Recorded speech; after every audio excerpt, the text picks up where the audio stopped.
I was so ashamed. And it was the first time that dark area of my life that I'd worked so hard to keep secret and fight against was coming to the surface. And so to say it and to talk about it was so shameful and so shocking, even to me, much less to my wife, to my children, to the congregation, to the people that I loved so dearly. Well, that's just the beginning for a man who continues to struggle with his identity and his faith. David Mattingly has an up-close look. So you don't know why he would be bringing up these allegations against you? No, I don't. 3 years after a scandal involving allegations from a former male prostitute, disgraced evangelist Ted Haggard tries to answer the big question on Oprah. And do you think you're gay?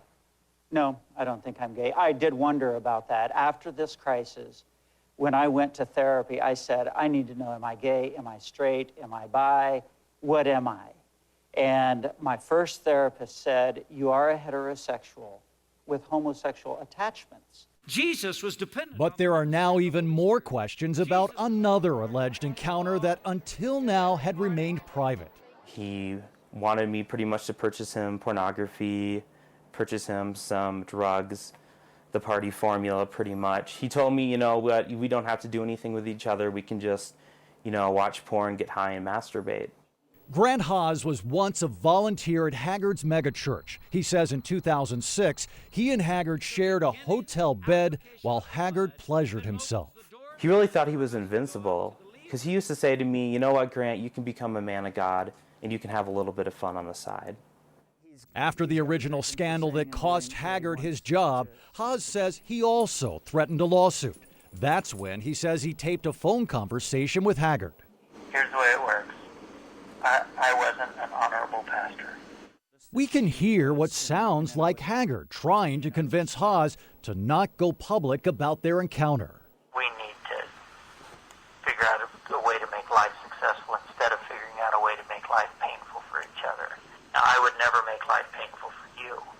The man in the recording complains of falling on hard times. He pleads for time to rescue his marriage, and he talks of his struggle with sin. That is that addiction. In one moment, I'm enslaved by sin, and the next moment, I'm seeking God with all my heart. And that's the horror of it. CNN is unable to confirm the authenticity of this recording. We spoke with Haggard and asked if he could verify that the conversation took place. Instead, he referred us to a PR company representing him. Haggard, who is promoting a new documentary about his fall from grace, earlier released this statement through HBO, which, like CNN, is owned by Time Warner. Haggard said, although there was no physical contact, I have regretted my irresponsible behavior. Once again, I ask Grant for his forgiveness as well as the people of the church.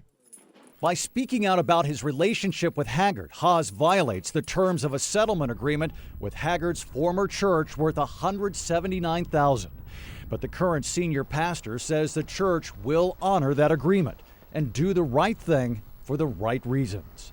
David Mattingly, CNN, Atlanta.